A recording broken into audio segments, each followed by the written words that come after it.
As mayor, how would you work to uphold and strengthen the city's laws that restrict how local law enforcement and government agencies work with federal immigration authorities? I was very proud to be one of the co-sponsors of New York City's sanctuary city laws when I was in the city council, and I will make sure that ICE is not in our public hospitals, is not in our schools, is not in our city shelters. And that doesn't mean just saying it out loud. That means making sure that every security guard, every school receptionist, every contractor in those facilities understands that's the law of New York City. You don't let those folks in, that you have the mayor behind you to back you up.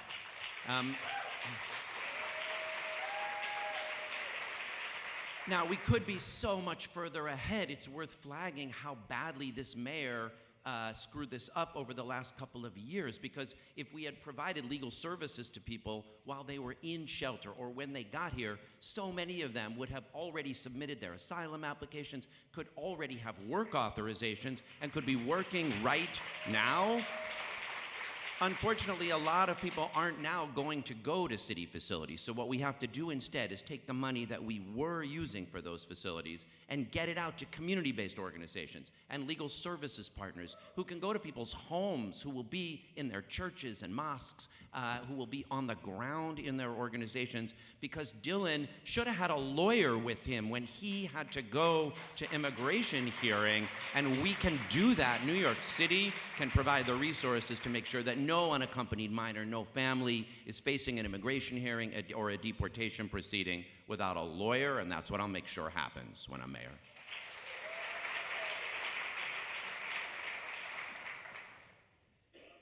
Earlier this year, I went with my father to Federal Plaza, where he was going for his citizenship interview. And I hugged him that morning because I didn't know if I would see him that afternoon. I didn't know if he would come out of that building, and I didn't know it because that's the reality for so many immigrants in this moment, going into buildings where there are entrances specifically labeled for ICE. And I sat there at a cafe across the street for 4 hours, hoping and praying, preparing a pro se argument if the worst came to pass, and ecstatic when I saw him and embraced him once again. And I know that that is sadly not the experience for every New Yorker. That there are too many New Yorkers who today are in ICE detention facilities across the country, be they Dylan or be they Mahmoud. There are too many who should be at home with their families. And I would be proud to be the first immigrant mayor of our city in generations. I would be prouder still for the things I would do to start to provide legal defense services for immigrant New Yorkers in deportation proceedings, because we know that just the act of that representation increases their chances of being reunited with their families 11-fold. And if there is anything this city can do to keep families together, we have to do it.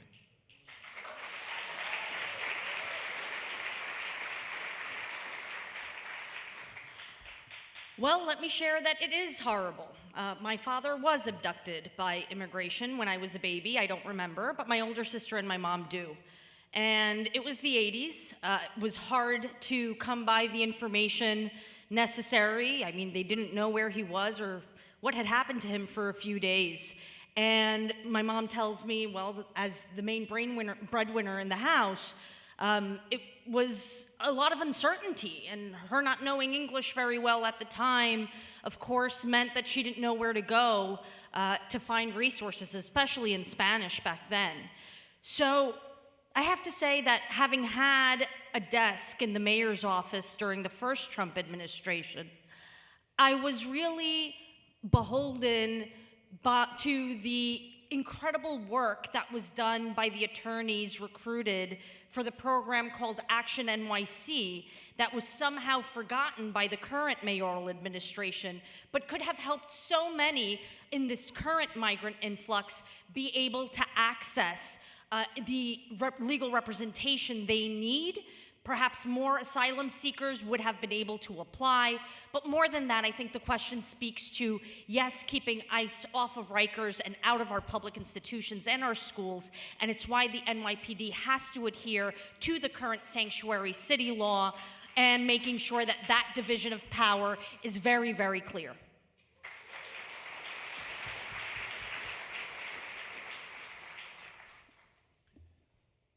I agree with Zellnor Myrie.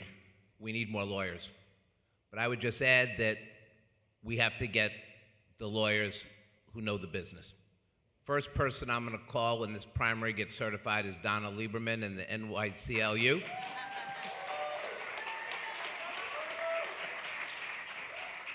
I'm going to ask her to come in with experts inside City Hall in January. She's going to say to me, I don't get invited to City Hall, I sue. But in this case, we're going to be aligned. We have got to build back capacity in the law department and every city agency to take on this challenge. This is not for the faint of heart, and we need to build the expertise that I believe can be the model nationally. And this is something that we have to work on. Second, we have to, as we rebuild the government, and we have to rebuild the government. It's a rolling crime scene at City Hall. That has to end. That's another question. But what I would say is every commissioner during a transition has got to have an action plan with the agencies and the funding that they are responsible for to make sure that ICE is nowhere to be found, using every legal action we have. And that has to be an administration that is seriously citywide. And that's some of the issues I'm going to deal with. Thank you.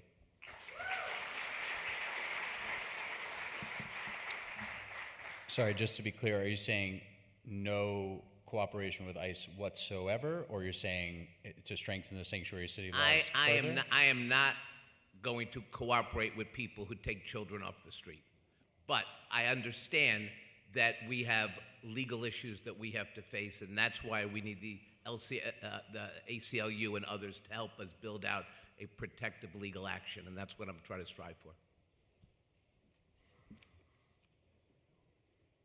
My full name is Michael Alexander Blake. Michael is for Michael Manley, Alexander for Alexander Bustamante.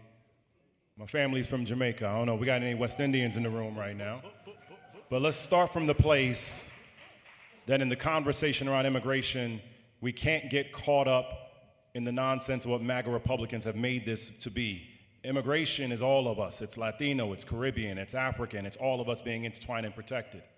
And so to that first point, ICE has no business at our schools and our places of worship and our community centers and our nonprofits. The only reason why someone is ever permitted is a signed judicial warrant, but we know that's not happening, which is why, again, we have to designate them as safe havens. Second, we need to make sure that we're also having increased legal representation when you are going to these hearings. In particular, when we think about the 180,000 that are showing up right now without that representation, it is hurting all of us in every possible degree. Third, we actually need to make sure we're helping our nonprofits that are supporting what's going on in immigration, because too often, when you think about our community centers, whether it be Nuestros Niños and others, too often we are not protecting those of us that come from immigrant backgrounds in every possible way. To your question, Ben, very clearly, no, we will not coordinate with an absolute discriminatory racist regime known as Donald Trump and Elon Musk that is trying to pick people off the streets and destroy our communities. We should not have ICE vehicles outside of your schools waiting for your parents. They shouldn't be outside of legal hearings. That is not the mayor administration that we'll have if we protect this right now.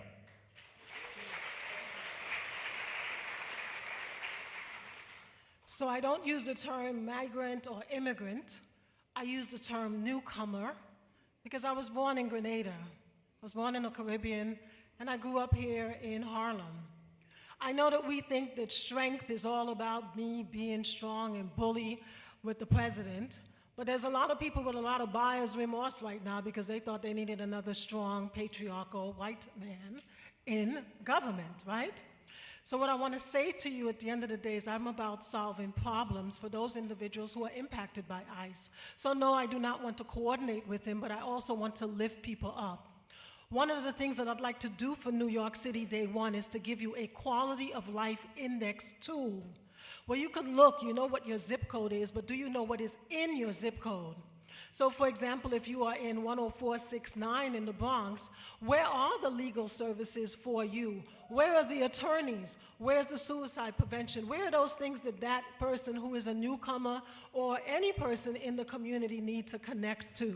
So a quality of life tool. The other thing that I'd like to do, given the fact that I know New York City, have been across your boroughs, things are not well coordinated. And so let's bring the individuals who have been doing the work with those organizations to the table. Let's find out what is working well and let us fund it across the city. Not just fund one organization, but fundamentally provide strategic thinking and provide the support across zip codes. So what I have done with the Thank quality you. of life is really flatten the city and Thank you. flatten government.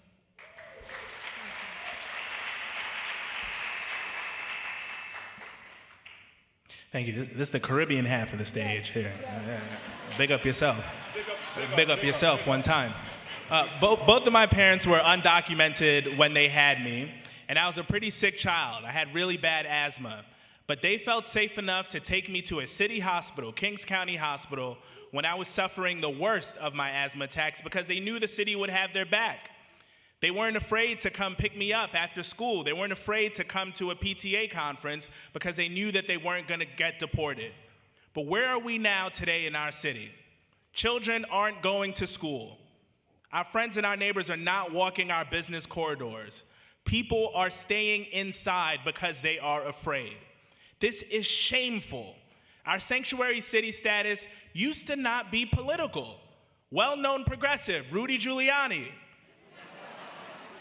He stood up for our sanctuary city laws because he understood what it meant for our city. 3 million New Yorkers in this city were born in another country.